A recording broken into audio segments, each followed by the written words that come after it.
His word is a lamp unto my feet and a light unto my path.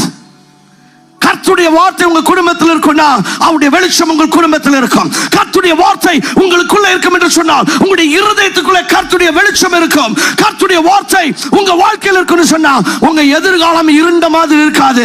ஏன்னா அவருடைய வார்த்தை உங்க பாதைக்கு வெளிச்சத்தை உண்டு பண்ணுகிறது. இன்னைக்கு நிறைய பேருக்கு அடுத்து என்ன பண்றதுன்னு தெரியல, அடுத்த வருஷம் என்ன பண்றதுன்னு தெரியல, என் ப்ரொஃபஷன்ல என்ன பண்றதுன்னு தெரியல, என் கரியர்ல என்ன பண்றதுன்னு தெரியல, வாழ்க்கையில என்ன முடிவு எடுக்கிறதுன்னு தெரியல. கர்த்தருடைய வசனத்தை வாசிங்கள். கர்த்தருடைய வசனம் எந்த மனுஷனுடைய வாழ்க்கையில் இருக்கிறதோ அந்த வாழ்க்கையிலே கர்த்தருடைய வெளிச்சம் இருக்கும்.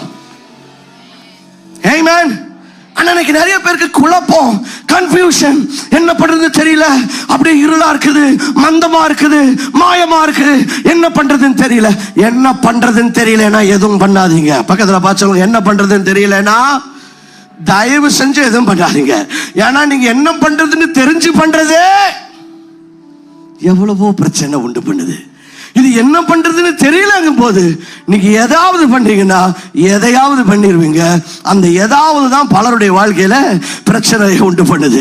என்ன பண்றதுன்னே தெரியலன்னா இருட்டா இருக்குன்னு அர்த்தம். இருட்டா இருக்குன்னு அர்த்தம்னா லைட் இல்லைன்னு அர்த்தம். லைட் இல்லைன்னு அர்த்தம்னா கர்த்தருடைய வார்த்தை இல்லைன்னு அர்த்தம். அப்ப அதுக்கு என்ன பண்ணணும்?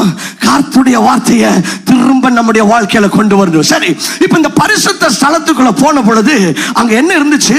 ஒரு பொன் குத்து விளக்கு இருந்துச்சு. அந்த பொன் குத்து விளக்கு கர்த்தருடைய வசனத்தை காட்டுகிறது. நம்முடைய வாழ்க்கையில கர்த்தருடைய வசனம் இருக்க வேண்டும் என்று ஆண்டவர் விரும்புகிறார். அதுக்கப்புறம் இருந்த ஒரு முக்கியமான ஒரு காரியம் என்னன்னா the altar of the incense. அங்க தெரியுது பாத்தீங்களா? அதுதான் அந்த altar of incense, அதாவது தூப பீடம். என்னது?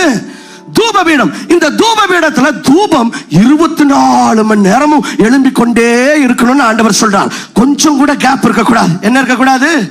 பக்கத்துல பார்த்து என்ன இருக்க கூடாது? கேப் இருக்க கூடாது. திங்கட்கிழமை காலையில் 6 மணிலிருந்து 6 மணி, சாயங்காலம் 6 மணிலிருந்து காலையில் 6 மணி, இப்படி 24 மணி நேரமும் தூபம் எழும்பிக் கொண்டே இருக்க வேண்டும். தூபம் வேதாகமத்தில் என்னத்தை காட்டுகிறது? சங்கீதக்காரன் சொல்லுகிறான், என்னுடைய விண்ணப்பம் உமக்கு முன்பாக தூபமாக. சங்கீதம் 141:2 கர்த்தருடைய வசனம் சொல்லுகிறது, let my prayer be set before you as an incense. என்னுடைய ஜெபம், என்னுடைய விண்ணப்பம் தூபமாக உம்முடைய சமூகத்தில் எழும்ப கடவுதுன்னு சொல்கிறார். அப்படின்னா தூபம், the incense represents prayer. இன்னைக்கு நிறைய பேருடைய வாழ்க்கையில பதில் வராததுக்கு காரணம் தூபம் எழும்பவில்லை. இன்னைக்கு அநேகருடைய வாழ்க்கையில வாழ்க்கை மிகுந்த பிளாங்கா காலியா இருக்கிறதுக்கு காரணம் தூபம் எழும்பல. ஆண்டவர் சொல்றாரு, இந்த தூபம் 24 மணி நேரம் எழும்பிடுங்கிறாரு. எத்தனை மணி நேரம்? கேப் இல்லாம